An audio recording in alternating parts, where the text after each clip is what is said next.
When we're doing our financial goals, another huge thing that is going to take away money from you. So think about someone reaching into your pocket and taking your money right out of your pocket. It's credit card debt.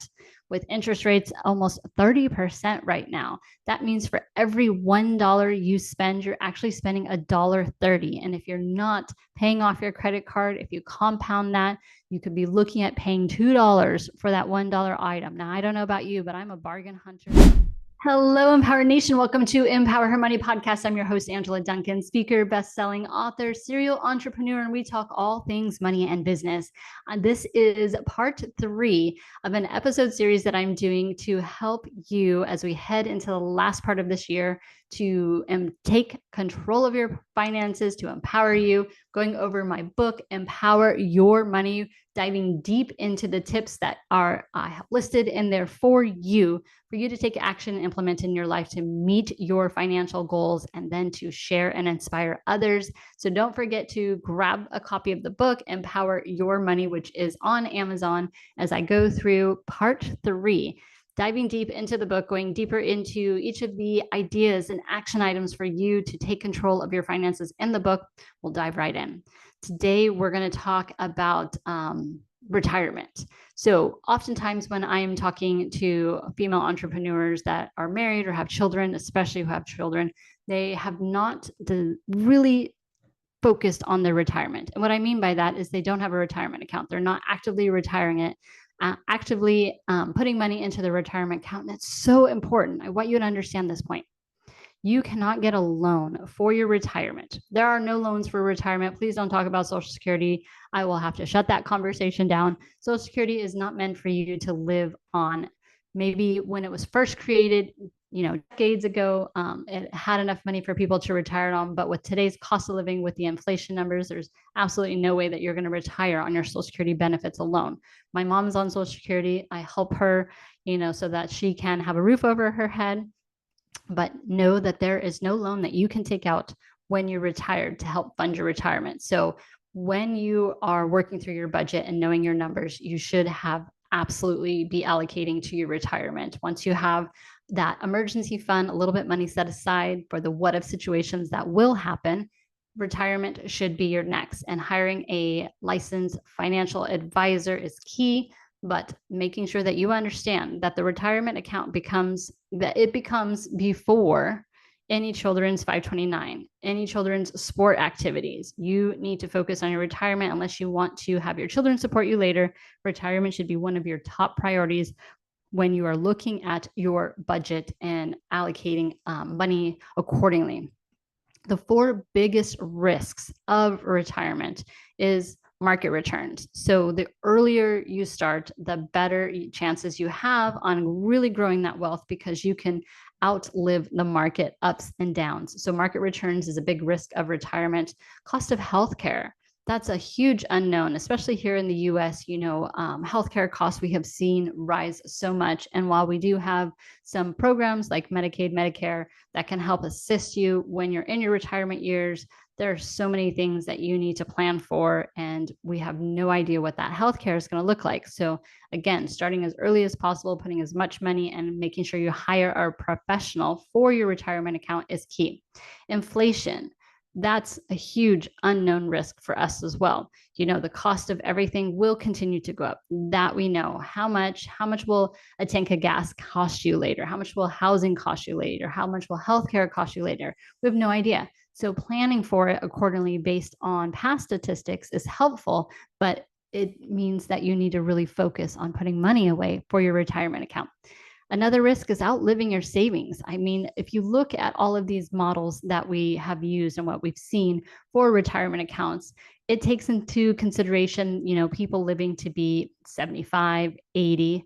And thinking about that's 40 years from now for me. But who knows how long we'll be living 40 years from now. I could be easily making it to 100 years old. With the advancements in technology and medicine and all of the things that we're uncovering, planning for a longer retirement is key. So that could be a risk factor that you need to make sure you're taking consideration when you are thinking about your retirement planning.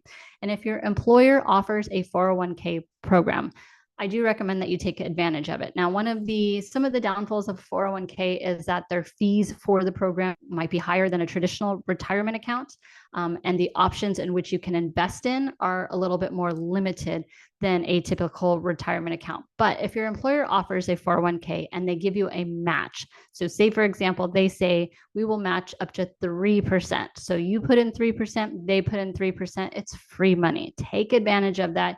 Use that to help you meet your retirement goals, your retirement savings goals. And if you are able to contribute more than that 3%, I recommend you looking at a Roth IRA, getting with a financial advisor to ensure that you understand the rules with the Roth IRA and that you can start putting money away that is going to help you during your retirement. When we're doing our financial goals, another huge thing that is going to take away money from you. So think about someone reaching into your pocket and taking your money right out of your pocket. It's credit card debt. With interest rates almost 30% right now, that means for every $1 you spend, you're actually spending $1.30. And if you're not paying off your credit card, if you compound that, you could be looking at paying $2 for that $1 item. Now, I don't know about you, but I'm a bargain hunter. I don't want to pay more for something. So credit card debt is going to be something that you have to focus on as well, because it is going to hurt your financial goals. And don't feel overwhelmed by this. Get with a coach and they can help you plan out and track you getting out of debt. Credit cards have the highest interest rate. Personal loans also can have very high interest rates. Auto loans can have high interest rates. And a student debt also has interest rates. And that's kind of the order. So if you have all of those and you're looking to tackle your debt, credit cards is usually where you want to focus first. Because it is the highest interest rate. Then we start looking at car loans and student loans to pay those off in that order so that you can make sure that your dollar moves faster and gets you to those goals. Now, if you need to rebuild your credit, say you fell behind on credit cards, you lost your job, you had some health issues, rebuilding your credit is important. In the US, we're based on a credit system. If you want to get a loan for a house, get a loan for a car, your interest rate and your terms are typically better the higher your credit score. If you need another credit card, higher credit scores will help you be able to do that. So a way to rebuild your credit is a secured credit card option. What that is if you go to your bank, I recommend a credit union. They typically will have better terms. But if you go to the bank and you ask them for a secured credit card, they will have you put money into a savings account. So say, for example, you put $500 in a savings account. One, you're earning interest on that savings. So that's great. Two, now you have a credit card with a $500 limit. But be really smart about this. You have to have discipline.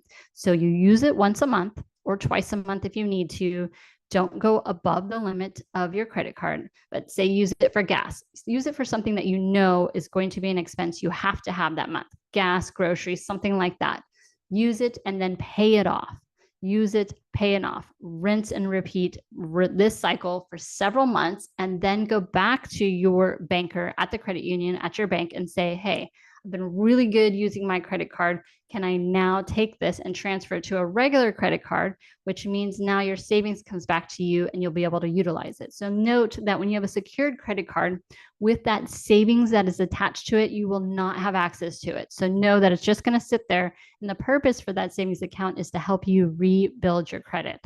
Oftentimes that credit union or the bank will allow you to switch to a regular credit card after 6 months of being an amazing, credit card holder. So you use it, you charge it, but then you pay it off every month.